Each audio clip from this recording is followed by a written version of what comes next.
Sanskrit paper first का syllabus का point number first करते हैं पार्ट ए का इंट्रोडक्शन। तो इंट्रोडक्शन में हम लोग जितना भी इंट्रोडक्शन में दिया गया है मॉडर्न आयुर्वेद दोनों बात करेंगे, जैसे कि डिफिनीशन ऑफ स्वास्थ्य,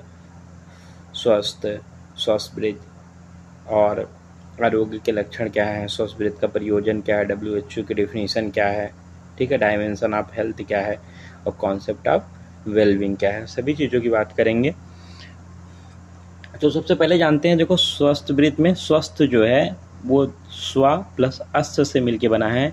तो स्व मतलब होता है प्राकृतिक अवस्था या अविकृत अवस्था, ठीक है, या तो प्राकृतिक अवस्था बोल दो या अविकृत अवस्था बोल दो, दोनों का मतलब ये है, मतलब नेचुरल स्टेज। और अस्त मतलब होता है किसी चीज स्थित होना, ठीक है, या स्थापित रहना। तो दोनों का मिला के लिखा जाएगा स्वस्थ हुआ।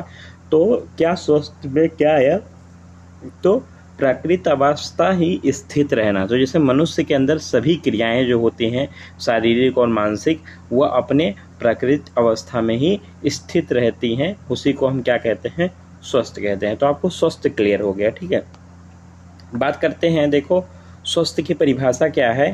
तो देखो स्वस्थ की परिभाषा, स्वस्थ मतलब होता है हेल्थी। तो हेल्थ की परिभाषा क्या होता है, सुंठो निर्विकारा त्वयन औत्स्थिति इति स्वस्थ, ठीक है, चक्रपाणी ने बताया है। तो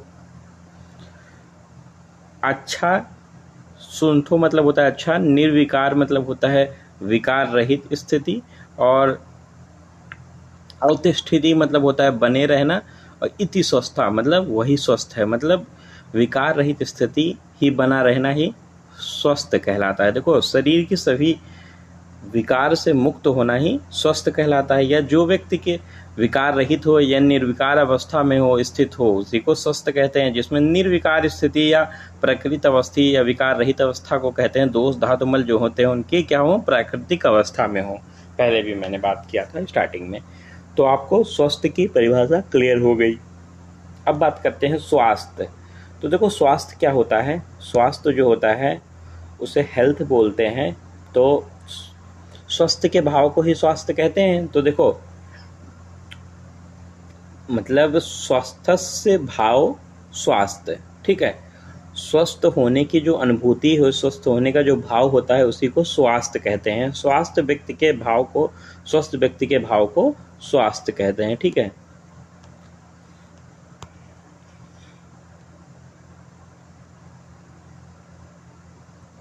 अब बात करते हैं स्वस्थवृत्त की परिभाषा, क्योंकि स्वस्थ देख लिया, स्वास्थ्य देख लिया, अब स्वस्थवृत्त की बात करते हैं। तो देखो स्वस्थवृत्त की परिभाषा क्या है, स्वस्थवृत्त दो शब्दों से मिलकर बना है, स्वस्थ प्लस वृत्त।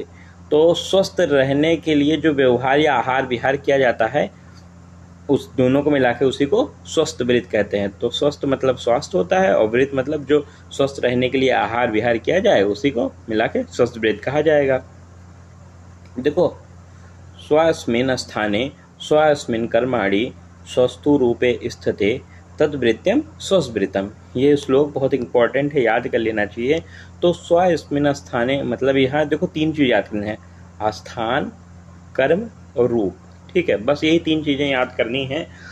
तो देखो आहार विहार जिसके करने से दोष धातुमल अपने स्थान पर स्थित हो, ठीक है, पहला स्थान आ गया, अपने अपने कर्मों को करे, कर्म आ गया, और अपने प्राकृतिक रूप में बने रहें, तो रूप आ गया, इसी को क्या कहते हैं, स्वस्थ वृत्त कहते हैं। स्वस्थ वृत्त की परिभाषा आपको याद हो गई, स्वस्मिन् स्थाने स्वस्मिन् कर्माणि स्वस्थो रूपे स्थिते तद्वृतम स्वस्वृतम। तो चाहे आप हिंदी याद कर लें और चाहे आप श्लोक याद कर लें, श्लोक इजी है, याद हो जाता है। अब देखो आरोग्य के लक्षण की बात करते हैं। तो देखो आरोग्य के लक्षण में क्या है, इसी को आरोग्य लिंगानी बोलते हैं। सम दोषा सम अग्निश्च सम धातु मल क्रिया प्रसन्न आत्मेन्द्रिया मना स्वस्थ इत भी दियते। सुश्रुत सूत्र 15/41 मतलब 15 अध्याय में बताया गया है, दोष धातु मल 6 वृद्धि विज्ञान में। तो इसका हिंदी क्या हुआ, देखो समदोषा, ठीक है, तो जिस व्यक्ति का दोष कौन से होते हैं, शारीरिक और मानसिक होते हैं। तो शारीरिक दोष और मानसिक दोष, शारीरिक में वात पित्त कफ हो गया, मानसिक में रज और तम हुआ, ये सामान्य अवस्था में हो, ठीक है, मतलब उनका क्षय वृद्धि ना हुआ हो, ठीक है। और देखो सम अग्निशा, मतलब अग्नि 13 प्रकार की होती हैं, जठर अग्नि, धातु अग्नि, भूत अग्नि। जठर अग्नि 1 होती है, धातु अग्नि 7 होती हैं, और भूत अग्नि पंचमहाभूत वाली 5 होती हैं, ये भी सामान्य हो। और सम धातु मल क्रिया, मतलब धातुएं क्या हो, सम हो, तो रसरक आदि सप्त धातुएं क्या हो, सम प्रमाण में हो। और मल क्रिया, मतलब मल जो त्रिमल होते हैं, मूत्र पुरुष और स्वाद, उनकी क्रियाएं भी ठीक प्रकार से हो रही हो। प्रसन्न आत्म इंद्रिया मना, मतलब आत्मा इंद्रिया और मन क्या हो, प्रसन्न अवस्था में हो, इसी को स्वस्थ कहते हैं, यही व्यक्ति स्वस्थ कहलाता है। तो इसी को आरोग्य के लक्षण, स्वास्थ्य के लक्षण, आरोग्य लिंगानी बोलते हैं, ठीक है। अब देखो स्वस्थवृत्त का प्रयोजन या महत्व क्या है, तो जो आयुर्वेद का प्रयोजन है उसी से स्वस्थवृत्त का प्रयोजन सिद्ध होता है। देखो स्वस्थ के वृत्त के प्रयोजन या महत्व क्या है, तो प्रयोजनम चा स्वसरक्षणम अतुरस विकार प्रशमनम चा, चरक सूत्र 30/26, ठीक है। आयुर्वेद के 2 प्रयोजन हैं, आपको ऊपर क्लियर हो गया है, हिंदी में देखते हैं। तो देखो दोनों प्रयोजन में जो फर्स्ट प्रयोजन है वो कहता है मेंटेन ऑफ हेल्थ, मतलब स्वस्थ व्यक्ति की स्वास्थ्य की रक्षा करना का है। तो कैसे करना है, तो आयुर्वेद का प्रथम प्रयोजन से का सिद्ध करना के लिए क्या साधन चाहिए, स्वस्थ व्यक्ति को स्वास्थ्य रखने के लिए क्या चाहिए, तो स्वस्थवृत्त का पालन करना चाहिए। और स्वस्थवृत्त में जो बताया गया है, जैसे कि दिनचर्या, रात्रिचर्या, ऋतुचर्या, स्वस्थवृत्त, योग, इन चीज़ों का वर्णन है। इन चीज़ों को अगर अच्छे से फॉलो करता है इंसान तो व्यक्ति मनुष्य आरोग्य रहेगा, ठीक है। तो प्रथम प्रयोजन सिद्ध हो गया। अब दूसरा होता है रोगी के रोग को निवारण करना, मतलब प्रिवेंशन ऑफ डिजीज। तो जितना भी चिकित्सा के अन्य शाखाएं हैं रोग व्यक्ति के रोग का निवारण में सहायक करती हैं, उतना ही स्वस्थवृत्त भी रोगी व्यक्ति के रोग के निवारण में अनेक प्रकार की व्यवस्थाएं दी गई हैं, वो भी उतना ही हेल्प करके रोगी को रोग ठीक करता है। जैसे कि पताहार विहार बताया गया है, योग बताया गया है, प्राकृतिक चिकित्सा बताई गई हैं। तो अब देखो दूसरा भी प्रयोजन है, ये भी आप याद कर सकते हैं, धर्म अर्थ काम मोक्षाणाम आयुर्योग मूलम उत्तमम, ठीक है। चरक सूत्र फर्स्ट चैप्टर का है। तो धर्म अर्थ काम और मोक्ष, ठीक है, ये 4 चीज़ें पुरुषार्थ चतुष्टय होती हैं, ठीक है। और इन चारों की प्राप्ति तभी संभव है जब व्यक्ति क्या होगा, स्वस्थ होगा, निरोग होगा, तभी इसको। और जो रोग वाला व्यक्ति होता है, रोगी व्यक्ति होता है, उसका सुख और स्वास्थ्य क्या होता है, हर लेता है रोगी व्यक्ति का, ठीक है।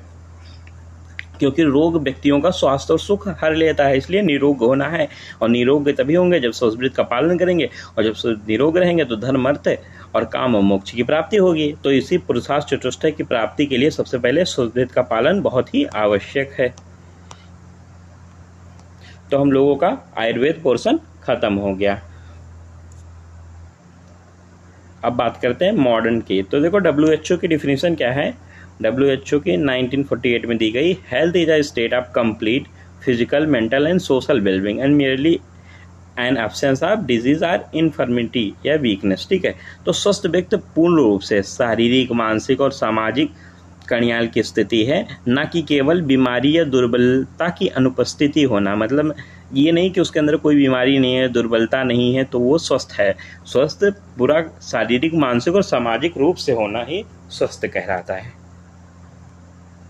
अब देखो डायमेंशन ऑफ हेल्थ है, तो डायमेंशन ऑफ हेल्थ क्या बताया गया है, तो देखो जो ये आयाम है, डायमेंशन है हेल्थ का, तो health is a multi dimensional, बहुत सारी डायमेंशनल है हेल्थ की। जैसे कि WHO डिफाइंड एंड विशेष 3 स्पेसिफिक डायमेंशन, फिजिकल, मेंटल और सोशल। अभी WHO की परिभाषा में 3 ही तो बताए गए, फिजिकल, मेंटल और सोशल, बट इसके अलावा भी मैनी मोर में be seated spiritual, emotional, vocational and political dimension भी होते हैं, ठीक है। लेकिन डिटेल में हम लोग बस 3 ही पढ़ेंगे, फिजिकल, मेंटल और सोशल। तो डायमेंशन ऑफ हेल्थ, तो आपको बताना है कि हेल्थ जो होती है मल्टी डायमेंशनल होती है, WHO की परिभाषा में बताया गया है। कुछ स्पेसिफिक डायमेंशन जैसे फिजिकल, मेंटल और सोशल डायमेंशन, लेकिन इसके अलावा बहुत सारी डायमेंशन होती है जैसे spiritual, emotional, vocational and political dimension, ठीक है। देखो हिंदी भी लिख रखा है मैंने, दिखा देता हूँ आपको। ये स्वास्थ्य जो होती है बहु आयाम वाली होती है, ठीक है, बहुत मानक वाली होती है, मतलब डायमेंशन वाली होती है। WHO की परिभाषा में 3 विशिष्ट आयाम ही की परिकल्पना की गई है। अभी बताया मैंने, शारीरिक, मानसिक और सामाजिक, लेकिन इसके अतिरिक्त भी बहुत सारी और चीज़ें हो सकती हैं, जैसे कि आध्यात्मिक, भावात्मक, व्यवसायिक और राजनीतिक। इसी की हिंदी लिखी हुई है, ठीक है। जैसे स्पिरिचुअल मतलब आध्यात्मिक, इमोशनल मतलब भावात्मक, वोकेशनल मतलब व्यावसायिक, और पॉलिटिकल डायमेंशन मतलब राजनीतिक आयाम। अब देखो ये तीन जो डायमेंशन मैंने बताया था, तीन डायमेंशन को हम लोग डिटेल में पढ़ेंगे। तो देखो सबसे पहले फिजिकल की बात करते हैं। तो देखो फिजिकल डायमेंशन में क्या क्या है, भौतिक, तो देखो शारीरिक रूप से, तो the sign of physical health of individual मतलब किसी व्यक्ति की भौतिक या शारीरिक स्वास्थ्य के लक्षण क्या होंगे। तो a good complexion of clean skin, bright eyes, lustrous hair with a well closed with a firm flesh, मतलब अच्छा सा रंग होना चाहिए, साफ उसकी त्वचा होनी चाहिए, और ब्राइट आंखें मतलब चमकीली आंखें होनी चाहिए, लस्टरस हेयर मतलब उसके चमकदार बाल होने चाहिए, और उसकी शरीर जो होना चाहिए मजबूत भरपूर होना चाहिए मांस से, ठीक है। और नॉट टू फैट मतलब ज़्यादा मोटा नहीं होना चाहिए। अ स्वीट ब्रेथ अच्छी सी मीठी सी सांसें लेने वाला हो। अ गुड एपिटाइट अच्छी उसे भूख लगती हो, और साउंड स्लीप अच्छी उसको नींद आती हो। तो ये फिजिकल डायमेंशन है। और किसी व्यक्ति को मेंटली डायमेंशन क्या होगा, तो मेंटल डायमेंशन में देखो बताया गया है, मेंटल डायमेंशन मतलब मानसिक आयाम क्या होते हैं। तो साइन ऑफ मेंटल डायमेंशन क्या है, तो मानसिक स्वास्थ्य के लक्षण क्या है। तो मेंटली हेल्थी पर्सन जो होता है फ्री फ्रॉम इंटरनल कॉन्फ्लिक्ट्स, वो अपने इंटरनल कॉन्फ्लिक्ट्स से, अपने अंदर के जो उसके द्वंद्व होते हैं उन सबसे वो मुक्त रहता है। He is not a war with himself, वो अपने आप से युद्ध नहीं कर रहा। तो मानसिक रूप से जो स्वस्थ व्यक्ति होता है वो आंतरिक द्वंद्वों से क्या होता है, मुक्त होता है। वो स्वयं अंदर रूप से अंदर आंतरिक युद्ध नहीं कर रहा होता है, ठीक है, वॉर खुद से नहीं लड़ रहा होता है। और देखो ही इज़ वेल एडजस्टेड, वो बहुत ही वेल एडजस्टेड होता है। He is able to get along with other, वो दूसरों के साथ अच्छे से रह लेता है। ही एक्सेप्ट क्रिटिसिज्म, वो अपनी जो बुराई उसकी होती है, ठीक, आलोचना होती है, उसको सुन सकता है। और नॉट ईजिली अपसेट, आसानी से वो मतलब बेचैन परेशान नहीं हो जाता है। देखो वही लिखा है, वेल एडजस्टेड मतलब अच्छी तरह से संयोजित हो जाता है, और दूसरों के साथ अच्छी तरह से वो घुल मिल कर रहने लगता है, ठीक है। आलोचना को स्वीकार कर लेता है और आसानी से परेशान नहीं होता है, ठीक है। He is known himself, his needs, problem, goals, उसे बहुत अच्छे से पता होता है खुद की आवश्यकताएं उसकी क्या हैं, उसकी समस्याएं, प्रॉब्लम्स क्या हैं, उसके गोल मतलब उसके अचीवमेंट्स क्या हैं, ठीक है। ये सारी चीज़ें जानता है। ये सेल्फ एक्चुअलाइजेशन बोलते हैं, इसको आत्म साक्षात्कार बोलते हैं, ठीक है। अब देखो सोशल डायमेंशन क्या होते हैं। देखो सोशल डायमेंशन मतलब सामाजिक आयाम, तो सामाजिक रूप से फिट होना चाहिए। जैसे कि देख सकते हैं आप,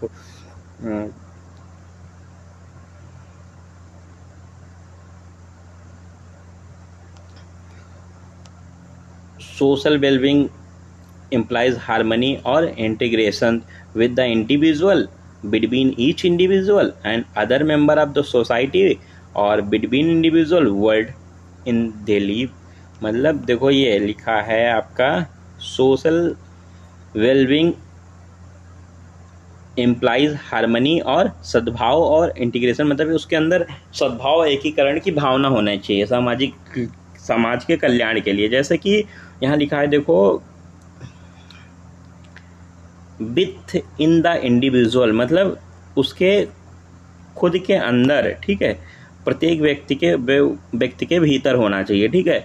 और बिटवीन ईच इंडिविजुअल मतलब प्रत्येक व्यक्ति में होना चाहिए। Other member of the society, और समाज के अन्य सदस्यों के बीच में भी सद्भावना होनी चाहिए। और between individual and world in which live, और व्यक्तियों के बीच तथा जिस दुनिया में, जिस वर्ल्ड में वो रहता है उसके बीच में रहता है, उससे भी वो उसका सद्भावना एकीकरण होना चाहिए। ये सोशल का है, ठीक है। और भी देखो बताया गया है, जैसे कि in general social health take into account of every individual, a part of family and wider community, social and economic condition and wellbeing whole person in the contents of social network. मतलब सामान्य तौर पर जो होता है in general मतलब सामान्य तौर पर सोशल हेल्थ, सामाजिक स्वास्थ्य उसको कहते हैं। इस बात पर ध्यान रखता है कि प्रत्येक व्यक्ति मतलब उसका एक परिवार है हर एक व्यक्ति, और व्यापक उसका समुदाय का वो बहुत बड़ा एक हिस्सा है, ठीक है। अपने सामाजिक नेटवर्क के संदर्भ के रूप में वो किसी भी का सामाजिक और आर्थिक स्थितियों का कल्याण पर ध्यान देता है, मतलब लोगों को ध्यान देता है अपनी हिसाब से कि उनका सामाजिक रूप से आर्थिक रूप से उनका कल्याण हो रहा है नहीं, सब लोग उसके परिवार के जैसे हैं और सबका वो कल्याण चाहता है, ठीक है। कॉन्सेप्ट ऑफ वेलबींग की बात करते हैं तो देखो कॉन्सेप्ट ऑफ वेलबींग मतलब किसी का कल्याण करना या किसी के लिए भलाई करने के लिए क्या कॉन्सेप्ट है। तो the wellbeing of an individual or group of individual, मतलब जो कल्याण होता है या भलाई होता है वो किसी एक व्यक्ति का या व्यक्तियों के समूह का कल्याण होता है। तो जैसे दे ऑब्जेक्टिव एंड सब्जेक्टिव कंपोनेंट होते हैं कॉन्सेप्ट ऑफ वेलबींग के।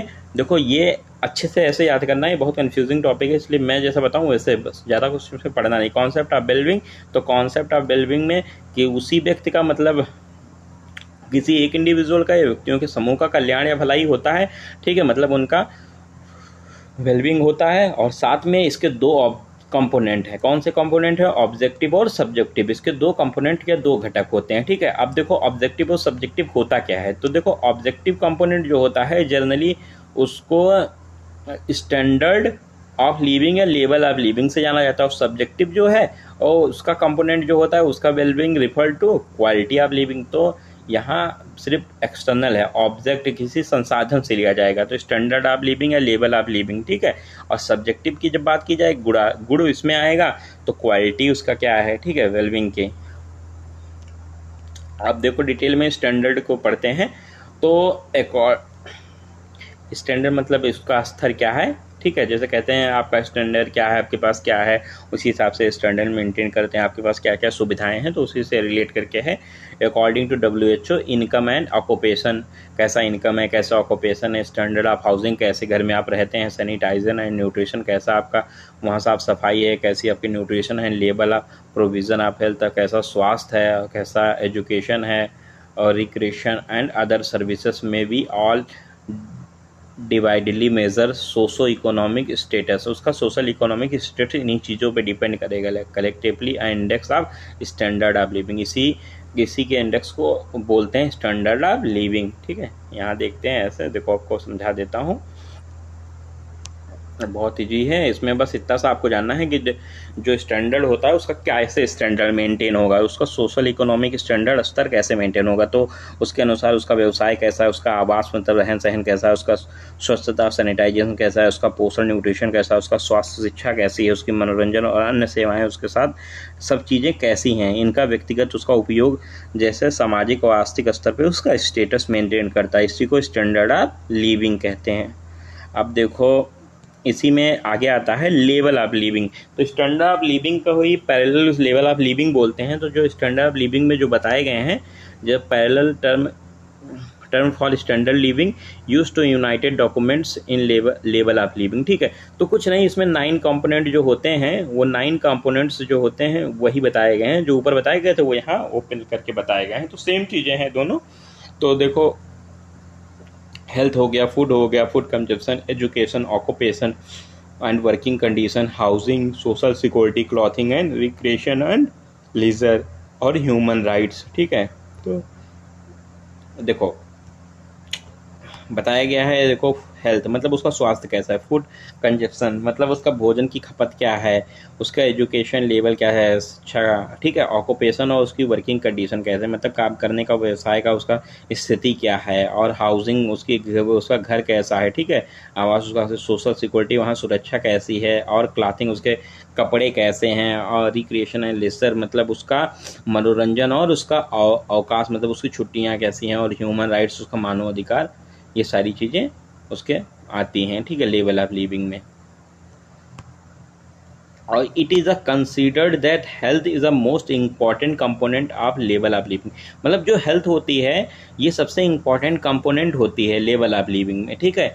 इम्पायरमेंट always means impairment the level of living. ठीक है, तो ऐसा माना जाता है कि स्वास्थ्य जीवन के लिए स्तर के लिए सबसे ज़्यादा महत्वपूर्ण है, क्योंकि ये खराब अगर हो जाती है तो हमेशा जीवन का स्तर हमेशा क्या रहेगा, खराब ही रहेगा, कभी सही नहीं हो सकता अगर हेल्थ खराब हो गई तो।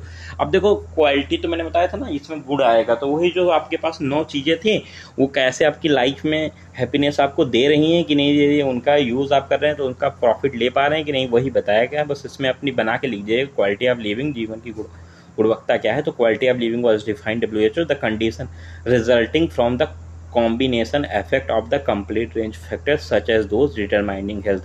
जो ऊपर हेल्थ को डिटरमाइन करते थे 9 फैक्टर, तो उनका यूजेस करके हम लाइफ में हैप्पीनेस हैं, खुश हैं, वही बताया गया है। उसी को कहते हैं क्वालिटी ऑफ लिविंग। उनकी क्वालिटीज़ क्या हैं, उन प्रोडक्ट्स से हमको हैप्पीनेस मिल पा रही कि नहीं, जीवन की गुणवत्ता के आधार पर WHO ने किस प्रकार से प्रभावित किया है। तो स्वास्थ्य को निर्धारण करने के कारक पूरी श्रृंखला ऊपर जो बताई गई 9, उनके प्रभाव के संयोजन से उत्पन्न जीवन की स्थिति जो है हैप्पीनेस, खुश है कि नहीं है, यही क्वालिटी ऑफ लिविंग होती है। तो हम लोगों का कंप्लीट हो गया।